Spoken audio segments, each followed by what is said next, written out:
مرحبا بكم مشاهدينا في كل مكان من الفضائيات الإرثية. نحييكم ونقدم لحضراتكم نشرة الأخبار نستهلها بالعناوين. اختتام مؤتمر المناخ الإفريقي.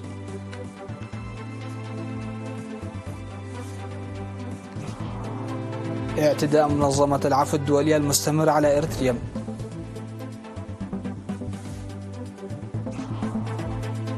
اختتام معرض الصور المنظم بالفاتح من سبتمبر.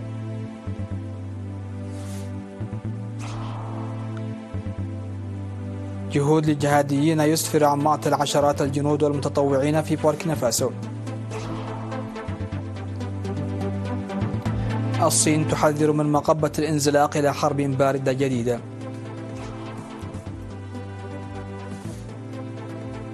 إعصار عنيف يؤدي إلى مقتل 21 شخصا على الأقل جنوب البرازيل. أهلا بكم إلى تفاصيل النشرة. اختتم مؤتمر المناخ الأفريقي المنعقد من 4 وحتى 6 من سبتمبر في كينيا. اختتم أعماله مساء 6 من سبتمبر بإصدار القرارات والتوصيات. وشكر الرئيس الكيني ويليام روتو في ختام المؤتمر الذي شارك فيه أكثر من 20 رئيس دولة أفريقية ومسؤولون من المنظمات من الأمم المتحدة والاتحاد الأفريقي والمنظمات الإقليمية والدولية. شكر المشاركين في المؤتمر لجهدهم فيما يتعلق بمستقبل أفريقيا، وأوضح الحصول على العديد من الأفكار والمقترحات المفيدة من المؤتمر، وحث أفريقيا على الاستفادة من الفرص الموجودة في النضال الذي نخوضه لمكافحة آثار تغير المناخ. وفاد مبعوث وزارة الإعلام بأن فخامة الرئيس سياس أفورقي شارك في اجتماعات خاصة على هامش المؤتمر. وكان الرئيس سياس أفورقي قد قال لدى مخاطبته المؤتمر بشأن موقف ونظرة إريتريا حول أسباب التغير المناخي في إفريقيا وتأثيره الخطير، قال إنه يتوجب على إفريقيا تعبئة مواردها لمكافحة تأثيرات التغير المناخي بدلا من مد أياديها للذين يطلق عليهم الداعمين، مما يمهد ذلك البيئة للتدخل والفساد. وقد توجه فخامة الرئيس سياس أفورقي إلى كينيا يوم 4 من سبتمبر بدعوة من الرئيس الكيني ويليام روتو. إن ادعاءات منظمة العفو الدولية على قوات الدفاع الإريترية التي تتميز بالانضباط والتحضر ليس لها أي أساس. إن إريتريا لا ترد على تقرير هذه الوكالة الأخير، لكنها تود الإشارة إلى أن تقريرها يعاني من منهجية مغيبة، إذ لم تقم إريتريا منظمة العفو الدولية بأي بحث، وبدلا من ذلك اختارت استخدام منصتها لتجديد الادعاءات التي لا أساس لها ضد أفراد قوات الدفاع الإريترية المأخوذة من مصادر خارجية مجهولة الهوية، وذلك استمرارا لحملتها التشهيرية المستمرة منذ عقود بدولة إريتريا. اعتمدت منظمة العفو الدولية على مقابلات بعيدة دون وجود آلية للتحقق من صحتها لنشر هجومها الأخير على إريتريا وشعبها. قدر لإريتريا وإثيوبيا أن تعيشا جغرافيا جنبا إلى جنب في سلام ووئام إلى الأبد وعلى أساس الشرعية والاحترام المتبادل. إن المحاولات المتواصلة التي تقوم بها قوى خارجية تخدم مصالحها الذاتية، وذلك لدق إسفين بين البلدين ولخلق الكراهية وتعزيزها بشكل منهجي، هو أمر غير مقبول. وينبغي على منظمة العفو الدولية أن تسعى إلى القيام بعمل إنساني جيد، وألا تستخدم لإدامة الصراعات والتحريض بين الدول الشقيقة، بل ينبغي لها بدلا من ذلك أن تعمل من أجل تعزيز السلام والمصالحة. منشورات منظمة العفو الدولية عن إريتريا سنة بعد سنة تصبح مثيرة للريبة، مثلها مثل أولئك الذين يعملون كمصادر لها. إن هذه التقارير المعيبة بشكل أساسي والمليئة بالأكاذيب والتشويهات المقززة ليست أكثر من محاولة أخرى غير مجدية للاستخفاف بالشعب الإريتري وثقافته لبناء رواية تشهيرية عن المجتمع الإريتري. كان أحد مظاهر ومخالب الحملة العدائية المكثفة التي قامت بها منظمة العفو الدولية هو العملية التخريبية في عام 2011.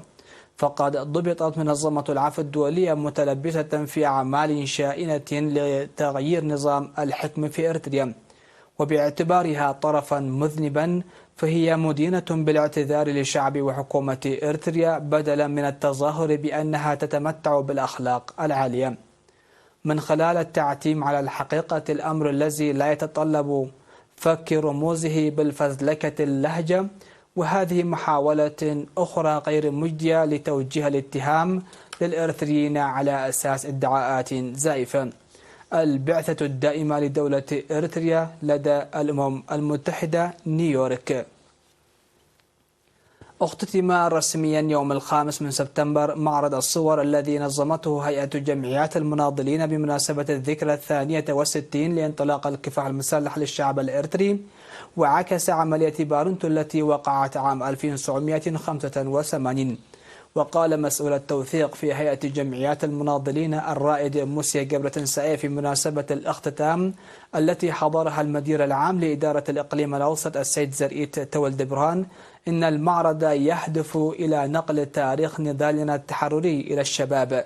وأضاف أن آلاف الأشخاص شاهدوا المعرض الذي استمر لمدة 5 أيام. وذكر رئيس هيئة إدارة جمعيات المناضلين السيد سلمون تولدي تلقيهم تفاعل بناء حول أهمية التوثيق وقوة الجبهة الشعبية في التوثيق ستساعد في تنظيم المعارض المماثلة في المستقبل. وأشاد المقدم كبروم عند ميكائيل عضو هيئة جمعيات المناضلين بالاهتمام الذي أبداه الزوار بشكل عام والشباب بشكل خاص. وقدمت في الختام الشهادات التقديرية على المؤسسات والأفراد الذين ساهموا في نجاح المعرض.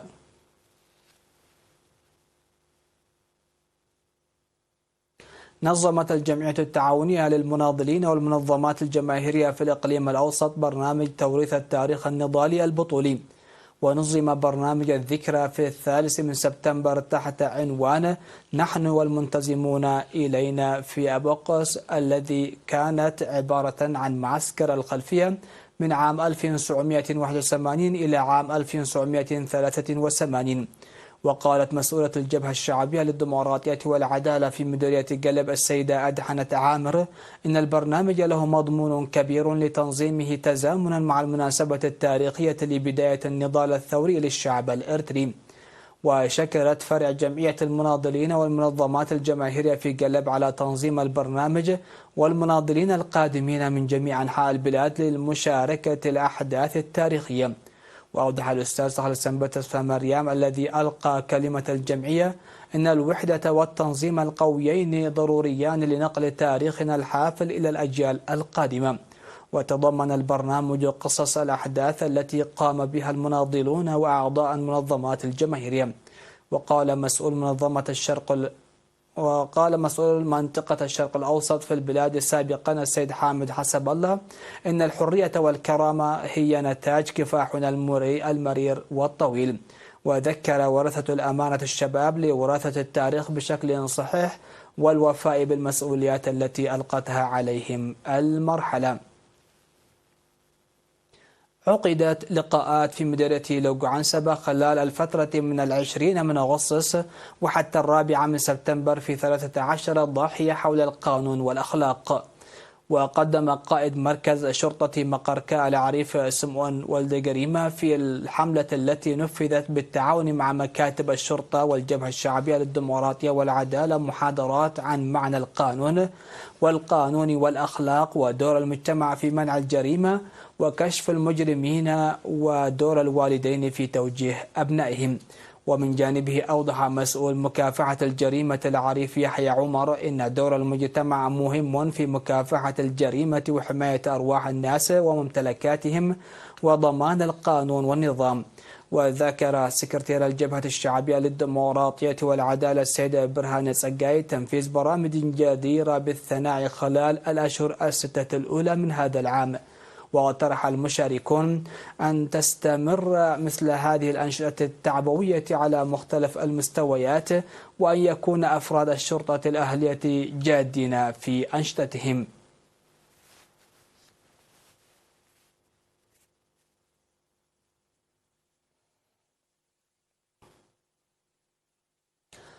مشاهدينا، فاصل قصير ومن ثم نوافيكم بالأنباء على الصعيد العالمي.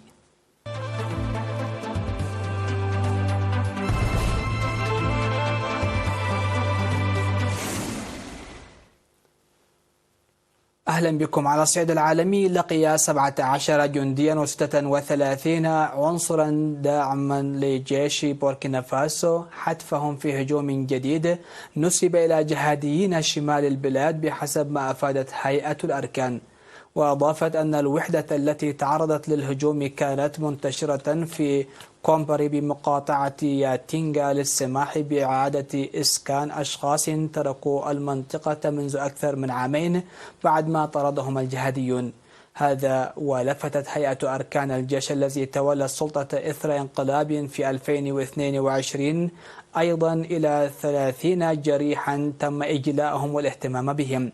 كما أوردت هيئة الأركان أن عمليات رد أتاحت تحييد العديد من الجهاديين وتدمير معداتهم القتالية، مؤكدة استمرار العمليات في المنطقة، مشددة على اتخاذ كل التدابير الضرورية لشل العناصر الإرهابية الفارة. وقد أدت أعمال العنف التي تقوم بها المجموعات المسلحة المرتبطة بالقاعدة وتنظيم الدولة الإسلامية والتي تشهدها البلاد منذ 2015 إلى نزوح أكثر من 2,000,000 شخص داخل البلاد. حذر رئيس وزراء الصين لي تشيانغ من مغبة الانزلاق إلى حرب باردة جديدة عند التعامل مع الصراعات بين الدول.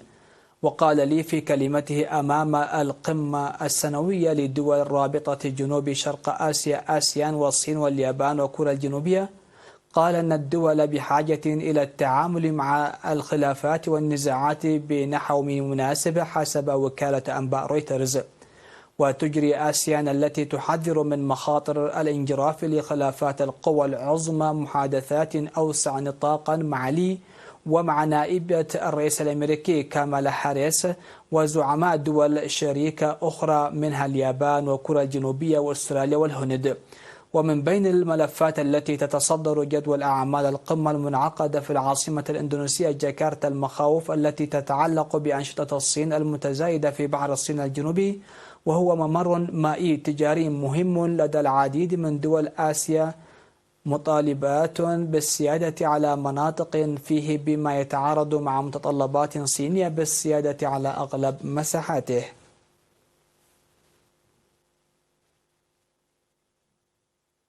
قتل 21 شخصا جراء إعصار ضرب جنوب البرازيل حسب ما أعلن حاكم ولاية ريو غراندي دو سول، معربا عن أسفه لأسوأ حصيلة لحدث مناخي في منطقته.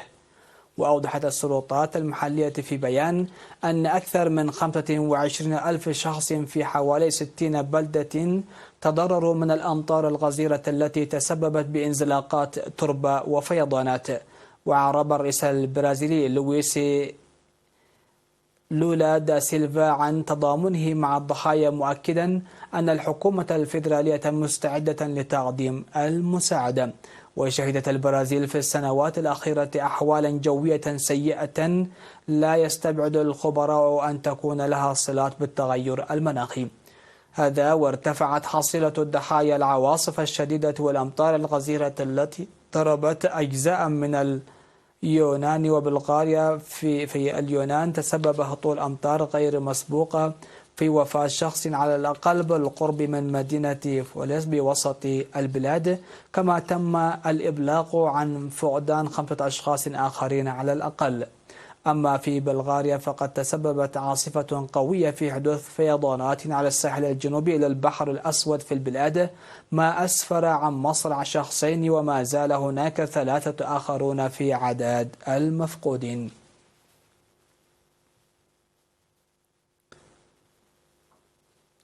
الخبر الأخير في هذه النشرة: أرسلت الصين إلى الفضاء صاروخا أطلق من البحر تحديدا من المياه المحيطة بمدينة هيانغ الواقعة في محافظة شاندونغ شرق البلاد ليضع 4 أقمار صناعية في المدار. جالاكتيك إنرجي ومقرها في العاصمة بكين، هي أول شركة فضاء تجارية في الصين تتولى إطلاق قمر صناعي من البحر مستعملة تكنولوجيا لم يسبق اعتمادها من قبل، ويمكن لها أن تزيد من القدرات الصينية في مجال الفضاء قدما.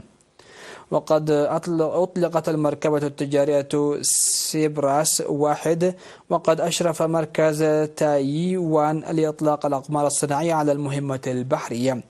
ومهمة الطيران هذه هي التاسعة من سلسلة رحلات المركبة سيبراس 1 بحسب مركز الإطلاق.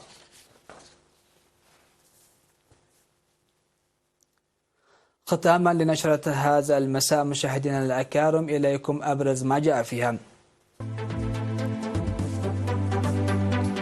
اختتام مؤتمر المناخ الإفريقي.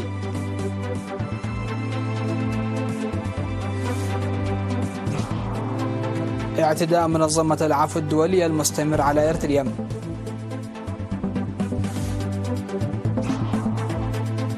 اختتام معرض الصور المنظم بالفاتح من سبتمبر.